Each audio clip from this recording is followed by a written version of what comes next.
Okay, guys, so this is my new look. I know too much skin, but there you go, you know. Anyway, so I want to give another little lecture here on the Coca-Cola article, okay? So I started talking about it in the first article, in the first little video lecture, which I'm told you can see. Just go to Google and type in the address that I send you. Okay, so in the first part of the article, as I said, Nash sets up the ideas, and the ideas are that, you know, there's a big difference in terms of water before and after the Spanish conquest. Before, water is definitely, there's a lot of it, certainly around Mexico City, number one. But number two, it's a public good, for sure, right?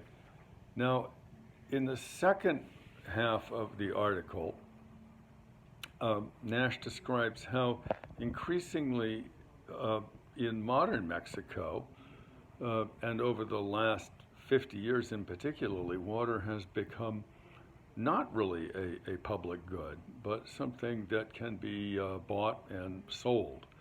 And that it has been bought, or water rights have been bought up, particularly by bottling companies, Coca-Cola, Pepsi-Cola, and so forth. And that this sort of thing has real consequences. Also, Nash is making the point that the actual products of the bottling companies, like soft drinks, they have had a kind of really interesting cultural impact that we might not have expected. And there she focuses very much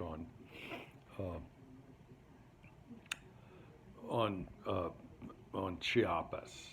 And what she does is she makes the point that in Chiapas, as in other parts of Latin America generally, over the last number of decades, there's been a lot of activity by Protestant missionaries. Of course, the area is primarily a Roman Catholic area as far as religion goes. And of course, we know that the pre-Christian religions of Mexico, Mesoamerica, and elsewhere, they often show up in interesting ways in the Christianity that is introduced by the conquest. We looked a little bit at that in regard to the Virgin of Guadalupe phenomenon, for instance. Specifically, though, in Chiapas, Nash is interested in the fact that a lot of conversion by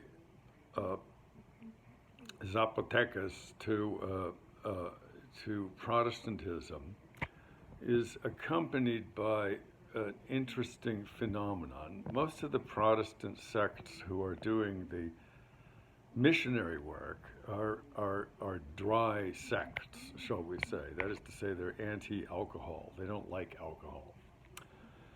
So the use of alcohol in traditions kind of goes out the window, right? If people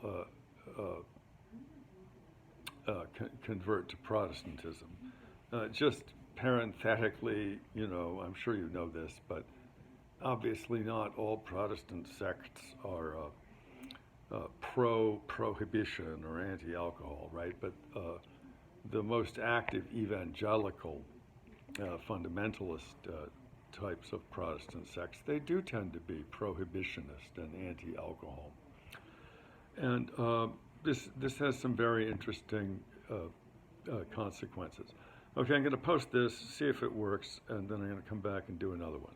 I like to kind of keep them relatively short because then they post better.